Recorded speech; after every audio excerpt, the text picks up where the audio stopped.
Russia's interest in Australia is not just political.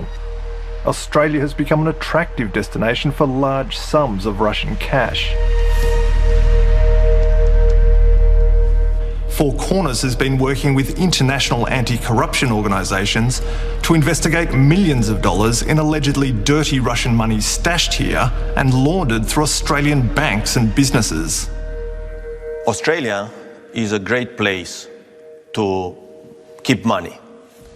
It's a democracy with a stable banking system, and criminals love democracies with stable banking systems.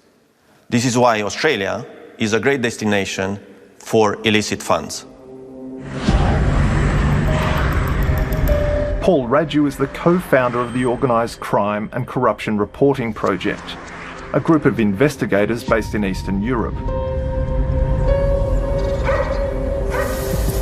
In 2014, his organisation used an enormous leak of banking and company records to expose one of the largest ever global money laundering schemes. They dubbed it the Russian laundromat. In the case of the Russian laundromat, more than 20 billion US dollars left Russia, entered bank accounts in one bank in the Republic of Moldova, and from these bank accounts in the Republic of Moldova, they went sideways. Most of the money went to a bank in the European Union in Latvia called Trasta Komercbanka, and from there, through some of the world's largest banks, ended up everywhere, including in Australia.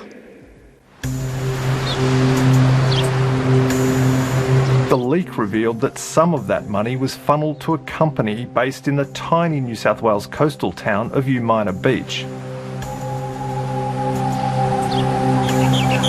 This is the headquarters of Gemini Packaging, a business established by a Russian-born businesswoman to sell food and drink containers to Russia, Moldova and other countries. The leaked documents showed Gemini Packaging received more than $750,000 from one bank and two shell companies central to the Russian laundromat scheme. The payments were listed as being for construction materials. But when we asked Gemini's Australian director about the data, she said she didn't recognise the company names and had no record of the transactions.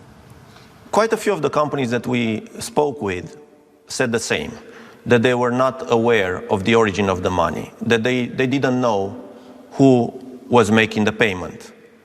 And in fact, what we've seen is that sometimes they contracted services, but then the money would be paid by these offshore type of companies. At the receiving end, the company said, well, we don't know why they chose to pay us in that particular way.